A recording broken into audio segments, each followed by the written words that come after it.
O trem Intercidades entre Campinas e São Paulo ainda está longe de ficar pronto, mas o governo paulista já discute pautas mais avançadas em relação ao projeto, como, por exemplo, os preços das passagens. David de Tarso chegando ao vivo com as informações para a gente. David, boa noite. Quando o edital deve ser publicado e o que o Executivo Estadual avalia sobre as tarifas? Olívia, muito boa noite a você, boa noite a todos que acompanham a Jovem Pan. Pois é, o governo estadual ainda não falou sobre o preço efetivo da tarifa, mas disse que no primeiro semestre deste ano, até junho, já sai o edital e no máximo até dezembro já é feito o leilão para que haja o transporte intermunicipal entre Campinas e São Paulo. Um trecho que corresponde a 101 quilômetros e devem ser transportadas diariamente cerca de 60 mil pessoas por meio dos trilhos, nessa ligação. Esse trem também deve fazer uma passagem, uma parada por Jundiaí e deve rodar a cada 15 minutos, ou seja, a cada 15 minutos sai um trem que transporta em média 800 pessoas por vagão. Então, essa é a expectativa do governo do estado de São Paulo por meio dessas parcerias público-privadas. Para quem acompanhou a gente ontem aqui na programação da Jovem Pan, nós trouxemos esse assunto, São 15 projetos que englobam as mais diferentes esferas e um deles trata sobre o transporte de passageiros, não só na linha de Campinas a São Paulo, mas também de outras cidades, como por exemplo Sorocaba, que tem praticamente a mesma distância, São José dos Campos. Outras linhas também devem ser implementadas. Havia uma discussão sobre a criação dessa linha intermunicipal por meio dos trilhos já na gestão passada, mas não saiu do papel. Algo em torno que começou a discussão de 7,5 bilhões de reais, aí depois aumentou para mais 10 bilhões e agora o governador Tarcísio de Freitas fala em algo em torno de 12 bilhões de reais, mas vai ser extremamente importante para que as pessoas se locomovam com um preço mais acessível. Por isso, deve ter o aporte por parte do governo nesse sentido e vai buscar a parceria privada para conseguir implementar esse projeto. Expectativa então, junho deste ano, e sai o edital e o leilão já a partir de dezembro deste ano. Então, todo o processo até o fim deste ano deve ser concluído, Lívia. Agora, David, ainda sobre essas parcerias, o governador de São Paulo deve retomar o projeto de um importante espaço aqui na Avenida Paulista. Que espaço é esse? Conta pra gente. Exatamente, Lívia. Olha que interessante. Esses dias eu passei por aqui, a gente que sempre está pela Avenida Paulista, e comentei com o meu repórter cinematográfico, que sempre me acompanha, o J.R. Novaes, que vai inclusive mostrar para vocês de onde nós estamos falando, desse casarão aqui que chama a atenção justamente pela estrutura arquitetônica, Esse casarão é o Casarão Franco de Melo, da família, criado lá em 1905 e deve abrigar o Centro Internacional de Cultura e Diversidade. Aqui devem ser debatidos temas dos mais diferentes setores, mas principalmente focados da comunidade LGBTQIA+. Então, esse casarão deve abrigar esse centro cultural internacional para que seja relativo a esse tema. Esse casarão, ele tem um valor estimado de 20 milhões de reais, mas a parceria público-privada deve chegar em 60 milhões de reais com a reforma, implementação de outras coisas, mas a estrutura deve ser mantida. Um casarão muito bonito, chama a atenção aqui pela Avenida Paulista. A expectativa do governo é que seja implementado, então, esse Centro Internacional de Cultura e Diversidade. Lívia, eu volto com você.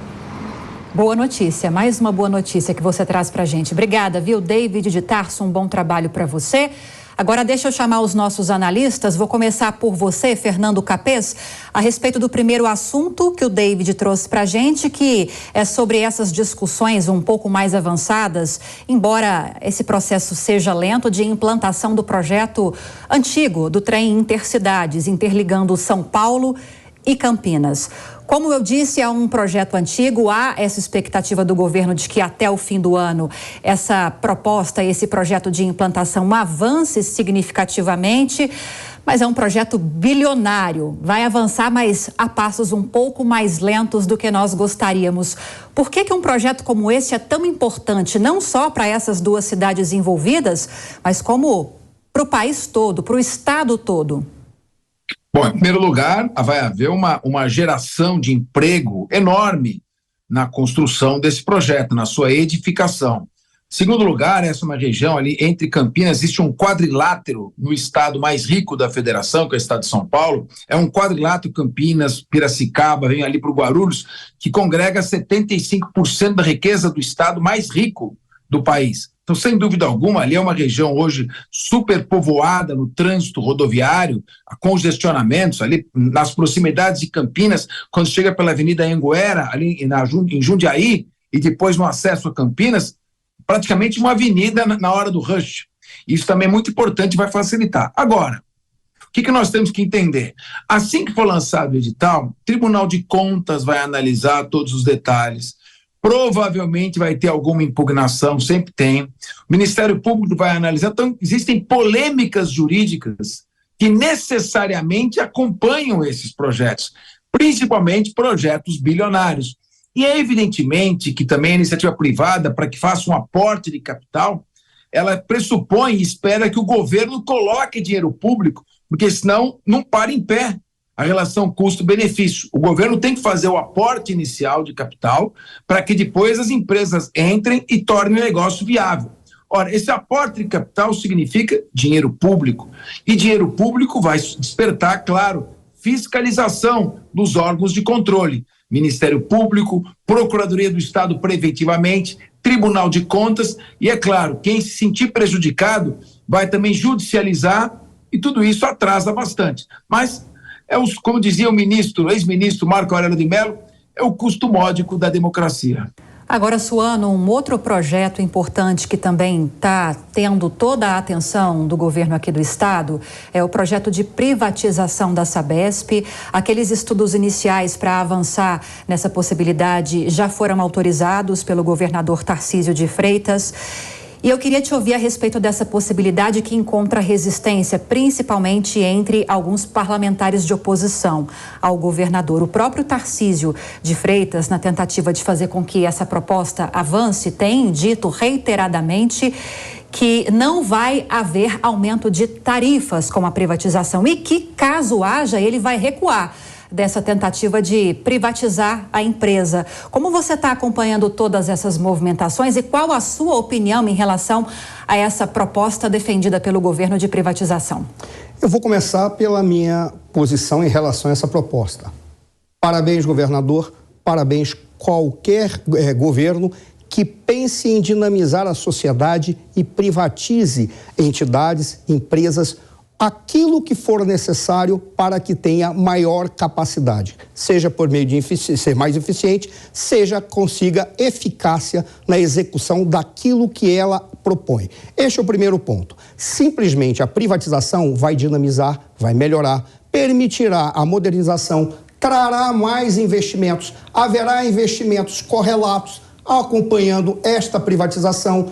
Em síntese, o processo e o projeto de privatização não só é bem-vindo, como ele está dentro de uma lógica contemporânea, de uma lógica em que cabe à sociedade produzir riquezas e não que uma empresa, qualquer que seja sob a ideia de que é um patrimônio público, na realidade seja um patrimônio de grupos que assumem o governo ou assumem o poder num determinado momento.